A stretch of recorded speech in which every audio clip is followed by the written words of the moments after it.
Tata,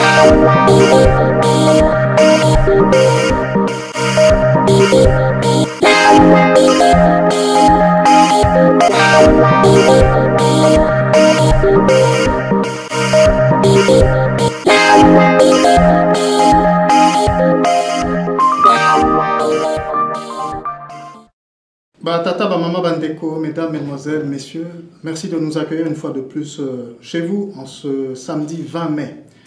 RDC Horizon 2023 a le plaisir d'accueillir aujourd'hui l'auteur Michaela Wrong, journaliste freelance, qui est l'auteur de ce livre passionnant, Rwanda, Assassins sans frontières.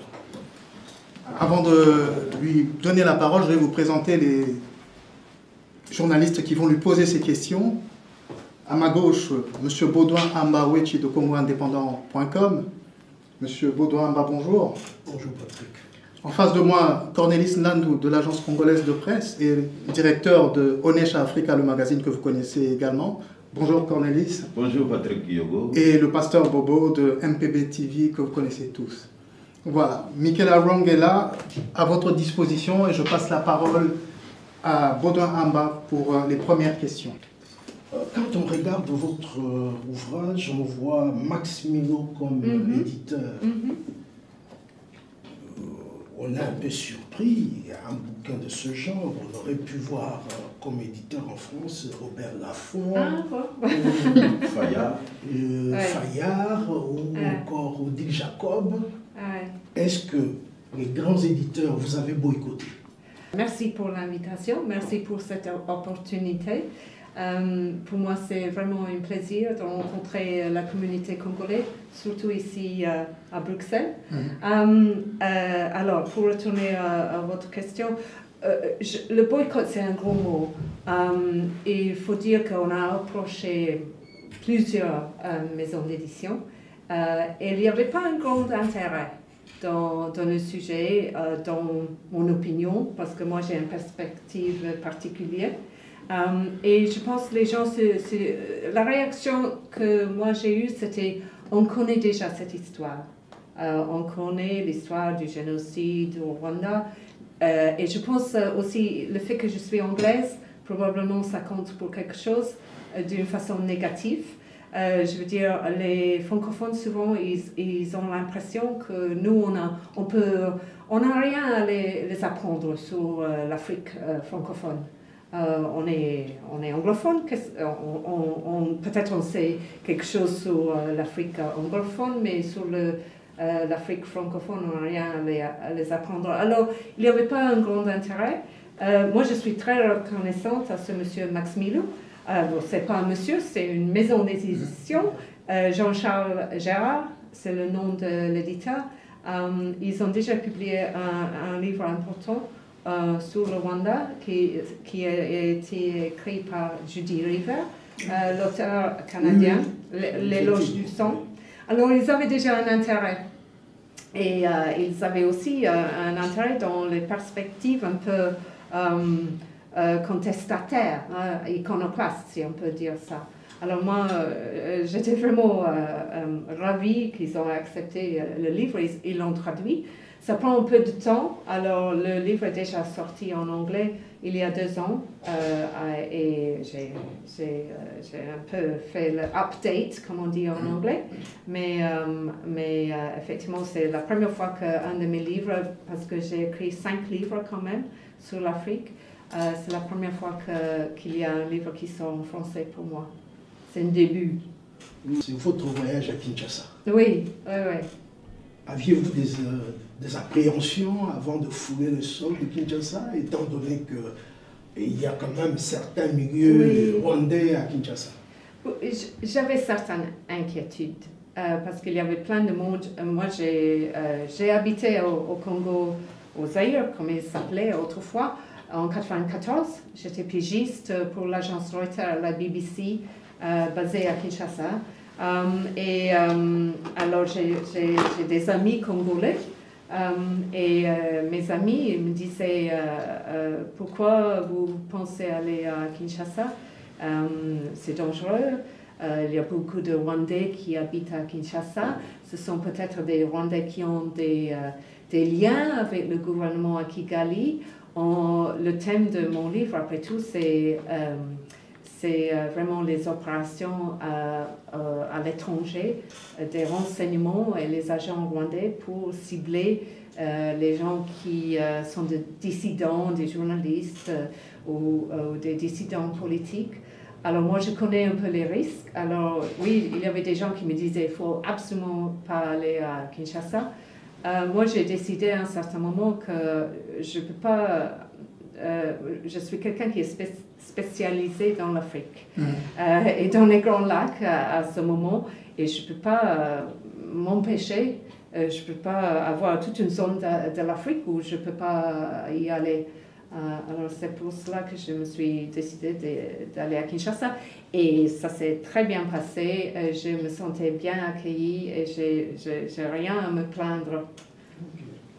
Vous partez à Kinshasa, vous vous sentez à l'aise, mais ce que j'ai remarqué, c'est que vous avez fait preuve de beaucoup de courage. Moi, je ne l'aurais pas pris parce que vous faites un spot publicitaire avant d'aller à Kinshasa. Pourquoi vous augmentez les risques. Oui, mais il faut dire que ça fait 2 ans que je fais des spots publicitaires pour mon livre où c'était des spots en anglais, pour le livre en anglais. Mais je parle beaucoup de ce livre, j'écris des articles dans les journaux en Angleterre, aux États-Unis, je fais des interviews aux médias. Ça date déjà de 2 ans. Alors je ne vais pas arrêter de faire la publicité et la promotion pour mon œuvre et aussi pour discuter un peu de mes opinions. Et là, vous dites, je vais à Kinshasa. Et ceux qui veulent vous suivre, mais on je les peux trace. pas. Si on fait la promotion, on ne peut pas le faire en secret. C'est ça le principe. Alors, où on fait la promotion et on fait la publicité, ou on ne fait pas de promotion et je reste chez moi en secret. Alors, on revient sur le livre, quand même. Oui. Vous écrivez Rwanda, assassin sans frontières. Pourquoi? C'est ça. Bon, oui, c'est ça le titre. En anglais, c'est Do Not Disturb, mais on a changé ça en français. Et effectivement, on m'a expliqué que Do Not Disturb ne dérangeait pas. Ça ne marche pas vraiment en français, on ne comprend pas un peu le sens. Alors, Rwanda, assassin sans frontières, c'est vraiment le thème de mon livre, c'est les opérations menées par Kigali pour, comme je dis, pour cibler les gens qui sont ou en opposition politique, ou ce sont des journalistes, ou ils travaillent dans les droits de l'homme, et c'est des Rwandais qui se sont obligés à un certain moment de fuir le pays. Ils s'installent en Sud-Afrique, à Nairobi, en Ouganda, ou même en Europe, aux États-Unis. Et quand même, malgré le fait qu'ils sont à l'extérieur du pays, ils sont ciblés. Et on voit qu'ils sont harcelés, ils sont suivis, ils sont surveillés. Et dans les pires des cas, ils sont assassinés. Et le protagoniste de mon livre, c'est effectivement Patrick Karegeya, l'ancien chef des renseignements à l'extérieur du Rwanda, qui il s'est enfui, c'était un proche de Kagame, il s'est enfui du pays, et il a fondé une partie d'opposition assez importante. Il a beaucoup critiqué son ancien chef, son ancien ami, Paul Kagame, et à un certain moment, il a été piégé dans un hôtel. Il a été invité par un homme d'affaires qu'il croyait ami. Et on lui a sauté dessus, on l'a étranglé dans la chambre d'hôtel à Johannesburg. Et c'est vraiment le début du livre. Et après, je parle des autres attaques, des autres opérations menées par Kigali. Parce que je trouve que ce n'est pas normal qu'un pays, un gouvernement africain poursuit les gens de cette façon avec... qu'il envoie les escadrons de mort un peu partout pour cibler les gens qui osent critiquer le régime actuel. Pasteur Go, vous avez une question? Merci beaucoup. Moi, j'ai deux petites questions. La première, c'est beaucoup plus...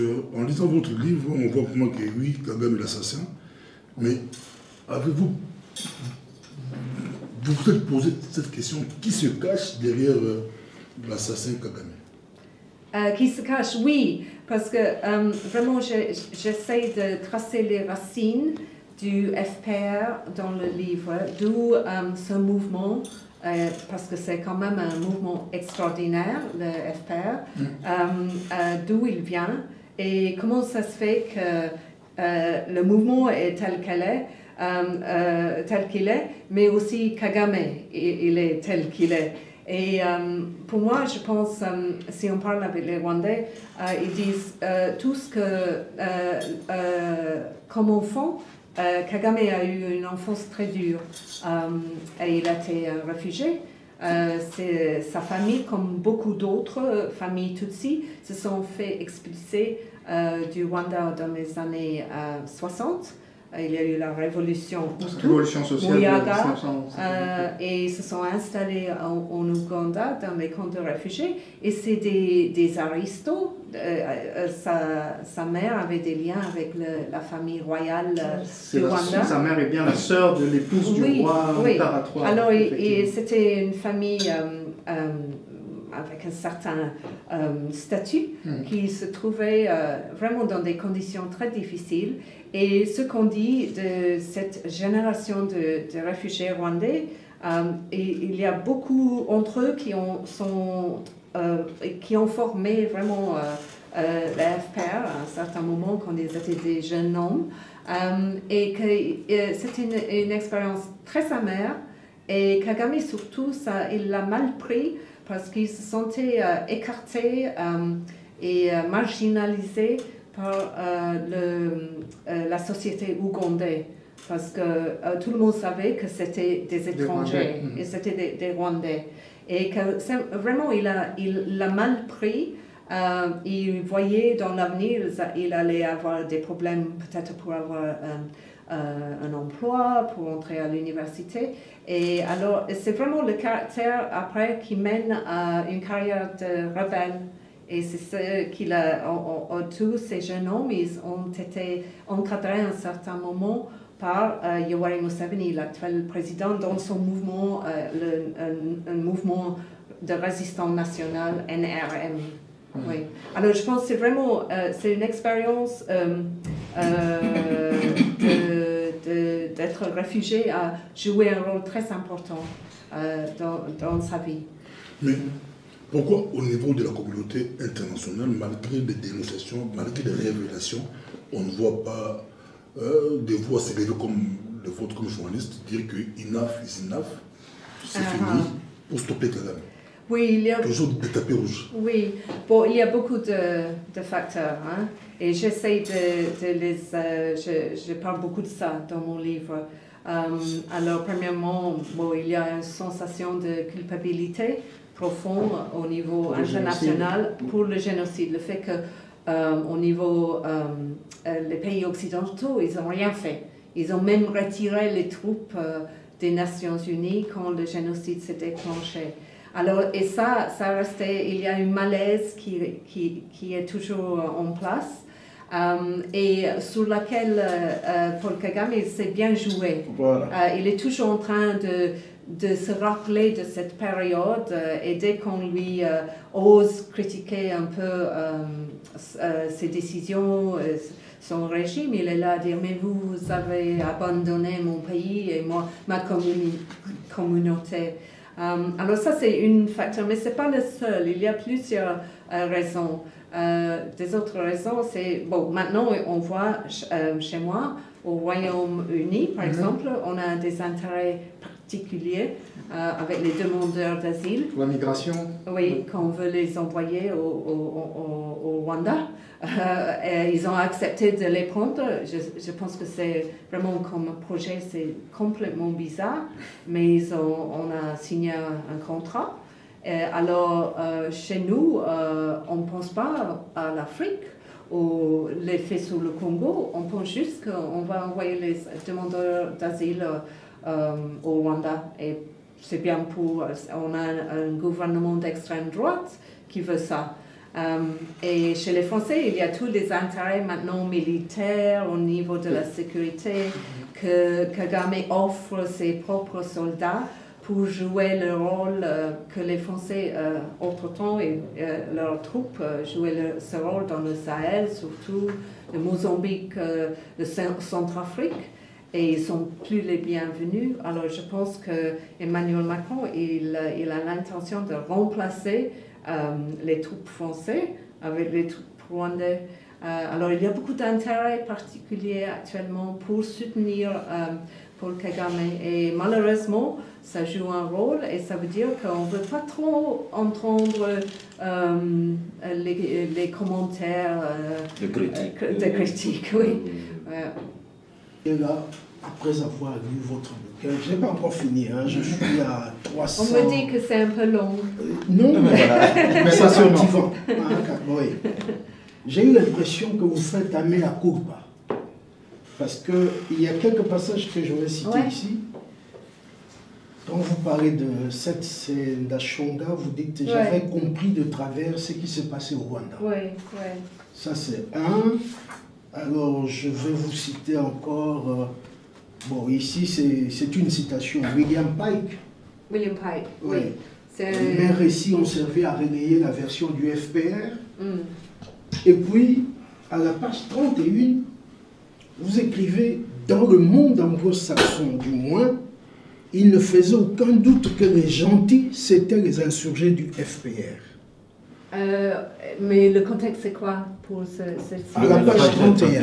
Oui, mais je ne connais pas, Je connais la version anglaise. de quoi je suis en train de parler à ce moment-là. Oui. Ouais. Je vais vous dire, c'était un journaliste de ma connaissance qui travaillait pour une grande agence de presse, a secrètement été recruté par le FPR. Un autre a confessé, bien des années plus tard, avoir transmis un message top secret du ministre à un ministre congolais à Kinshasa. Cela ne lui a jamais traversé l'esprit que ça pouvait représenter un conflit d'intérêts. Après le génocide, il était facile d'observer le Rwanda à travers le prisme de l'Holocauste et de la promesse, plus jamais ça, dans le monde anglo-saxon du moins, il ne faisait aucun doute que les gentils, c'était les insurgés du FPR. Ah, ok, oui. Non, c'est effectivement ça. Est-ce que c'est un mea culpa que je m'étais trompé? Oui, non, mais je le dis ouvertement et clairement, que moi, je pense que la journaliste qui a écrit les premiers articles sur le FPR, moi-même, je veux dire, en 1994, que j'étais un peu naïf. Je pense aussi qu'il faut admettre que le mouvement, le FPR a changé. Parce qu'on a vu un monsieur là qui est vraiment, il est devenu un dirigeant très dur, et il s'est imposé sur tous ses propres collègues, et beaucoup d'eux, ils se sont fuis ou ils sont en tôle. Alors, il faut dire aussi que le mouvement n'est pas exactement le même mouvement qu'on a connu en 1994. Mais je le dis ouvertement dans le livre, je pense que beaucoup de journalistes, et moi parmi eux, on a été naïfs. Mais il y avait une raison pour cela. C'est-à-dire qu'on est entré au Rwanda, on a vu les massacres, on a vu les corps partout, on a vu les corps dans les églises, dans les écoles, et on a vu un niveau de violence extrême, et on a été témoin de ça. Et après, on a vu qu'il y avait un mouvement de rebelles qui arrivait, et ça s'arrêtait. Et c'était un mouvement qui en même temps parlait de la réconciliation ethnique, que quand ils ont établi un gouvernement, ils ont fait très attention pour avoir des Hutus parmi eux. C'était pas, on voyait qu'il y avait des Hutus dedans ce mouvement. Alors, oui, on était naïfs, mais en même temps, je pense que c'était vraiment, il y a un type d'aveuglement un peu qui était le résultat d'avoir été témoin à ce niveau, cette l'horreur, violence. en fait. L'horreur du génocide, oui. Alors, je voudrais quand même poser une question un peu générale. Hein. Rwanda, assassin sans frontières. C'est un titre intéressant, évidemment, c'est dans ce qu'on appelle le marketing, ça marche. Alors, le guideline, le fil conducteur, c'est Karegeya, comme vous l'avez dit. Vous faites une enquête, 500 pages. Est-ce que vous pouvez nous citer encore un nom, un grand nom d'une personnalité tuée après Karegeya? Et puis... Après ou avant? Après Karegeya. Enfin, disons, le Karegeya, c'est le fil conducteur. Mais de deux, tous ces assassinats ont lieu dans des pays étrangers. Vous avez le Canada, vous avez les États-Unis, et Karegeya, c'est en Afrique du Sud. Vous sentez que ces pays-là sont également contraints de ne pas intervenir parce qu'il y a eu génocide? Ils ne sont pas contraints, et ils ont tendance à le faire quand même. Hein, parce que je pense au niveau de ces gouvernements-là, ils savent ce qui se passe. Ils sont au courant, mais ils se disent, quelquefois ils se disent, c'est des Africains qui se tuent entre eux. Alors vous avez posé la question. En Sud-Afrique, par exemple, il y a eu un monsieur Saif Bamporiki qui faisait partie de la même partie d'opposition que Patrick Karegeya, et c'était à Cape Town. Il est entré dans un township et s'est fait abattre par un coup de pistolet. C'était un monsieur qui avait un magasin immobilier, de meubles, et il est allé là avec un lit qu'il fallait livrer, et il s'est fait tuer. Après aussi, on a vu plusieurs attaques au Mozambique, où maintenant on sait qu'il y a un déploiement, une opération importante rwandaise, et il y a le monsieur Revocat Karimanjengo, qui était un homme d'affaires rwandais Hutu très important au Mozambique, et il était très ouvert, il critiquait ouvertement Kagame. Et il approchait de sa maison, et il y avait deux voitures qui étaient à l'extérieur de la maison, et ils l'ont abattu. Oui. Alors, il y a quand même eu des autres incidents. Et aussi, ce qu'on a vu, qu'il y a eu, on a essayé souvent de monter des opérations, et sans succès. Alors, par exemple, on a essayé en 2015, Théogène Rudasingwa, c'est l'ancien chef de cabinet de Paul Kagame. Il passait ici à Bruxelles, il venait régulièrement, et il y a eu un chauffeur de taxi rwandais, et on lui a téléphoné à partir de Kigali. C'était Dan Munyuza, l'ancien chef de la police, et il y a eu un tas de conversations avec ce monsieur pour lui poser la question: est-ce que vous seriez prêt à assassiner M. Rudasingwa? Ça se passe à Bruxelles. Hein? Oui, c'est ça. C'est ça qui est choquant, qu'on ose faire ça à Bruxelles. Il y a eu aussi, on pense qu'il y a eu une tentative en France à la rencontre de Faustin Twagiramungu, l'ancien Premier ministre, parce qu'à un certain moment, la police française est allée le rencontrer chez lui pour lui dire qu'il ne fallait absolument pas sortir de sa résidence pendant plusieurs journées, et parce que sa vie était menacée. Et on a fait la même chose chez moi. Au Royaume-Uni, il y a eu séparément, il y a eu 4 citoyens rwandais. La police les a contactés un par un pour dire: écoutez, on sait que vous faites partie de l'opposition rwandaise en Angleterre. On sait aussi, on a des renseignements pour savoir que vous êtes en danger. Et c'est votre propre gouvernement qui vous menace. Il faut prendre les mesures de sécurité. Et moi, j'ai parlé avec tous ces hommes, ils m'ont dit cela. Alors, Ils ont installé les caméras de surveillance, ils ont changé un peu leurs habitudes, ils sortaient beaucoup moins parce qu'ils ont eu peur. Mais je veux dire, c'est incroyable quand même. Et c'est chaque fois la police sur place qui avertit les Rwandais, mais apparemment, il n'y a pas de conséquences pour le régime à Kigali. Bon, il y a une petite question et deux questions quand même. Je lis à la page 346. Vous dites, en fait c'est Patrick Karegeya qui vous parle, et vous dites que Patrick avait l'art de manier le sport national rwandais, la dissimulation éhontée. Oui, oui. Bon, on m'a beaucoup parlé de ça et je parle de ça dans l'introduction et il y a beaucoup de monde qui m'a dit « Ah, mais quand même, c'est un peu fort » parce que je parle vraiment d'une culture de dissimulation nationale. Mais j'ai décidé d'affronter ce sujet parce que je trouvais que dès que je parlais avec les Rwandais, ils me disaient toujours « Il faut faire gaffe » parce que les Rwandais, on aime bien faire rouler les gens comme vous. On est très discret, on cache tout, on aime bien la clandestinité et on va vous raconter n'importe quoi. On va vous raconter des mensonges et il faut que vous êtes conscient de cela. Et bon, il faut dire que...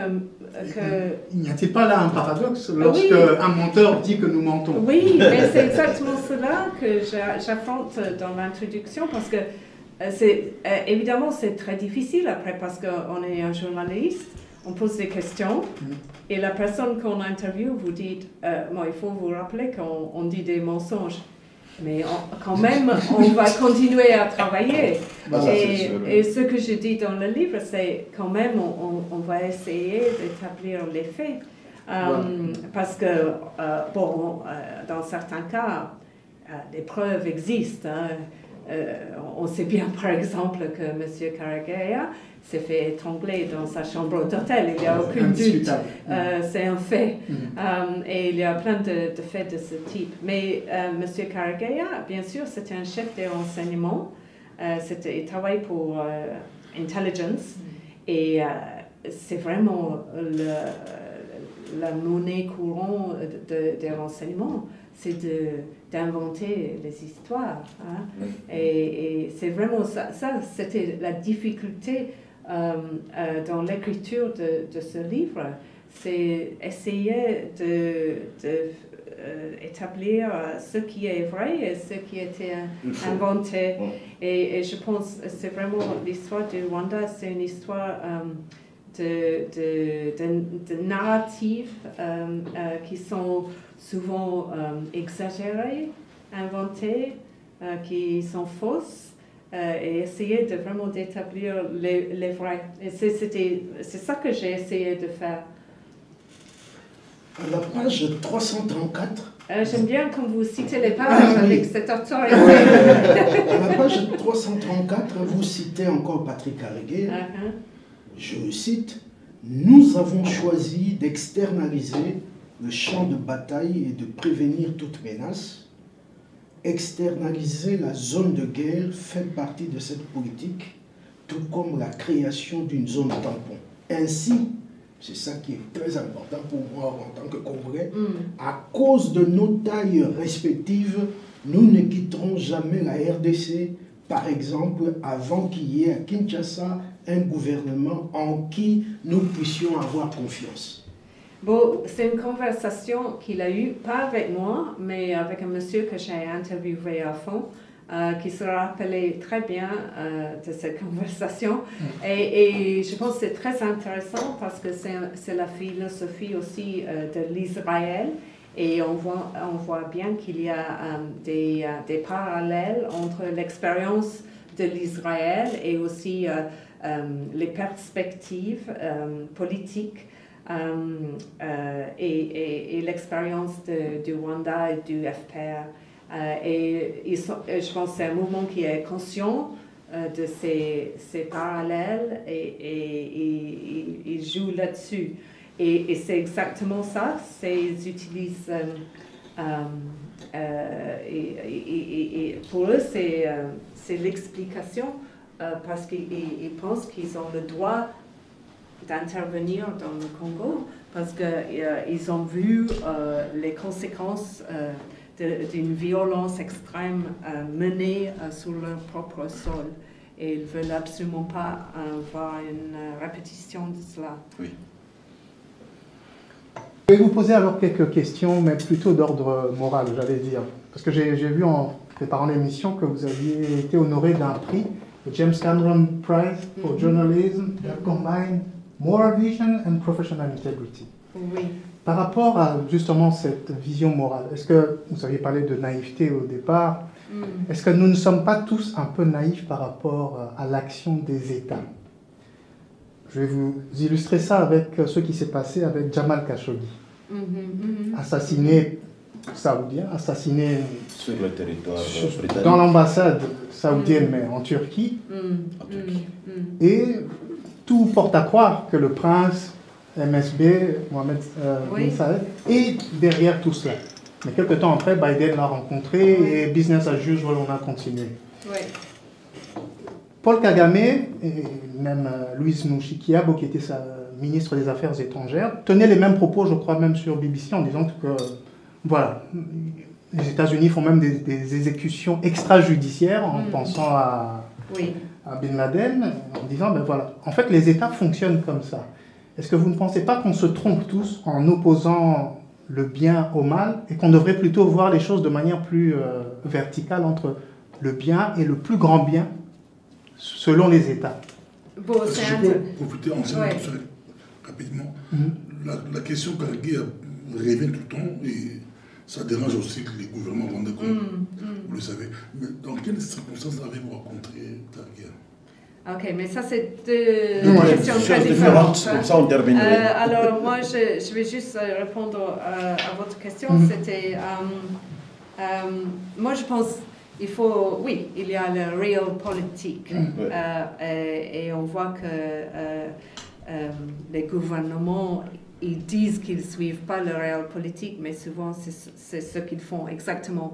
Et surtout, j'ai toujours pensé que le gouvernement français, ils pensent qu'ils sont...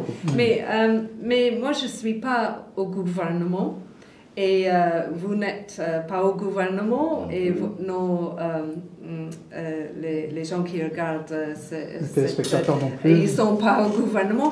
Alors, on n'est pas obligé de partager ce point de vue que je trouve que c'est cynique. Et en plus, je trouve souvent que le réel politique, souvent les gens qui annoncent ça, et ils pensent qu'ils sont très cyniques et sournois et malins, mais effectivement, souvent, je trouve qu'ils sont naïfs. Parce qu'à la long terme, avec les années, les décennies qui passent, on voit souvent que les décisions qu'on a prises parce que c'était du réel politique, ça mène vraiment nulle part. Et qu'à la fin, le langage des droits de l'homme, de la démocratie, de l'expression libre, pour moi, si on veut avoir des sociétés stables, ouvertes et où les gens sont heureux et qui ne sont pas violents et qui respectent leurs voisins, c'est comme ça qu'il faut, et dans cette direction qu'il faut aller. Et si on est là à se dire « Ah, mais il faut faire la réelle politique », souvent, les conséquences sont instables, fragiles. Et moi, je ne pense pas, par exemple, que le régime de Paul Kagame est aussi fort et musclé comme on le croit. Je pense que c'est très fragile parce que ça dépend tout d'un homme qui ne partage pas le pouvoir, alors ça lui rend très fragile. Vous gardez donc de l'espoir en l'humanité? Oui, je suis journaliste, ok, peut-être les journalistes ils peuvent eux aussi être cyniques, mais j'écris des livres parce que je veux dénoncer et éclaircir certaines situations parce que j'espère qu'ils ne vont pas se reproduire. Ouais. Je vais reprendre la question de Pasteur Bobo pour savoir dans quelles circonstances avez-vous rencontré Patrick Cariguer. Moi, je dois dire que je ne me rappelle pas de ma première rencontre. J'imagine, c'était probablement dans les années 90, ça serait 95, 96, quelque chose comme ça, parce que j'étais journaliste et à un certain moment, j'ai passé du temps à Kigali. Il y avait le nouveau gouvernement et on faisait des interviews. Je sais qu'une fois, j'ai interviewé Paul Kagame et souvent, Patrick Cariguer, c'était le monsieur qui sortait pour rencontrer les journalistes, pour dire bonjour. Et probablement, je l'ai rencontré à cette époque. Et après, de temps en temps comme ça. Mais vraiment, c'est un monsieur que j'ai connu mieux après sa mort. C'est un peu bizarre de le dire parce que j'ai fait beaucoup d'enquêtes avec les gens qui le connaissaient beaucoup mieux que moi. Les membres de sa famille, ses amis, ses anciens collègues. Et j'ai commencé à comprendre ce monsieur. Vous en parlez beaucoup dans le livre. Oui, effectivement, on avait fait des conversations très intéressantes, mais le fait qu'il est mort, a été assassiné, ça a coupé court la conversation. Oui. J'ai plein de questions que j'aurais aimé poser ce monsieur, je n'ai pas réussi grâce à ça. Ouais. Bon, donc vous avez commencé, vous allez une toute dernière question. J'ai suivi votre émission sur Bosso, la politique, avec M. Alpha Ramazani. Ok, M. Alpha.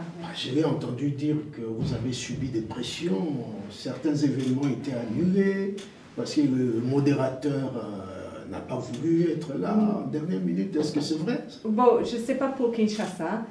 J'ai eu des problèmes ailleurs. À Londres, une fois, on a essayé d'annuler ma première, quand j'ai lancé le livre. Dès le début, on a essayé, il y avait une pétition signée contre moi, organisée par une association?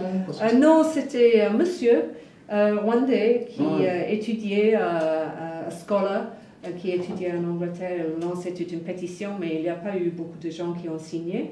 Une fois que j'étais en Sud-Afrique et j'étais censée faire une interview, un entretien juste comme ça, sur Zoom pour the Institute for Security Studies.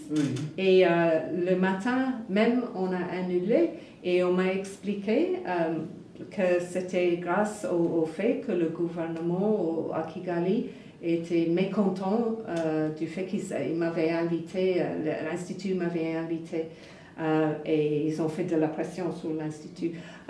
Et je voyais aussi qu'il y avait beaucoup de gens qui travaillaient pour le ministère des Affaires étrangères en Sud-Afrique qui ne voulaient absolument pas me téléphoner parce qu'ils craignaient, ils étaient convaincus que mon téléphone en Sud-Afrique était surveillé, sous écoute de Pegasus. On sait que le Rwanda a beaucoup utilisé ce software, espionnage.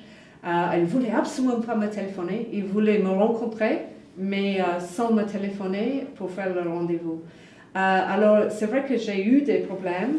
À Paris, on a vu, j'étais là tout à l'heure, à Paris, on a vu qu'un hôtel a annulé on avait organisé une rencontre à un hôtel à Paris. Ils ont annulé parce qu'ils ne pouvaient pas assurer la sécurité. On ne sait pas si c'est grâce aux pressions. À Kinshasa, il faut parler avec M. Alpha parce que moi, je n'ai pas eu de problème, mais ce n'est pas moi qui a organisé ma visite. Lui, il se sentait sous la pression, mais vraiment, ce n'est pas mon expérience personnelle. D'où vous vient cette passion pour l'Afrique? Parce que lorsque je parcours les différents livres que vous avez écrits, ils portent tous quasiment sur l'Afrique. Le Zaïre d'abord, In the Footsteps of Mr. Kurz. I Didn't Do It For You, Érythrée. It's Our Turn to Eat, Kenya. Y a-t-il une passion qui est née ou c'est purement professionnel? C'est un peu le mélange des deux. Il faut dire que j'ai quand même eu une carrière en Europe avant d'arriver en Afrique. J'ai travaillé en France pendant 4 ans pour l'agence Reuters. J'ai aussi travaillé en Italie. Et à un certain moment, j'ai commencé à travailler en Afrique. Et après, j'ai vu qu'on devient un petit peu un expert assez vite. Parce qu'il faut dire qu'il n'y a pas beaucoup de journalistes qui connaissent bien l'Afrique. Alors dès qu'on sait quelque chose, on a déjà un peu d'expertise.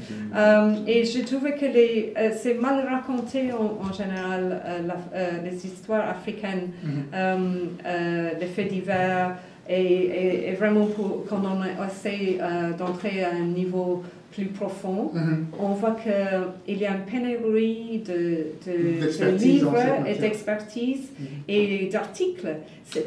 Souvent, c'est très difficile de convaincre les journaux, les magazines en Occident de publier des articles sur l'Afrique. Alors, plus que des articles, c'est difficile aussi. Oui, parce qu'ils disent il n'y a pas beaucoup d'intérêt. Leurs lecteurs, ils pensent, préfèrent lire sur l'Ukraine ou je ne sais pas quoi, la France ou la Belgique.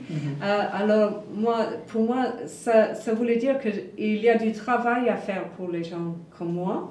Et c'est grâce à ça que je suis vraiment entrée sur le terrain et je pense que je vais continuer. Ouais. Merci beaucoup, Michael Arong. Je rappelle votre livre, Rwanda, Assassins sans frontières, dans son titre original Do Not Disturb, The Story of Political Murder and an African Regime Gone Bad.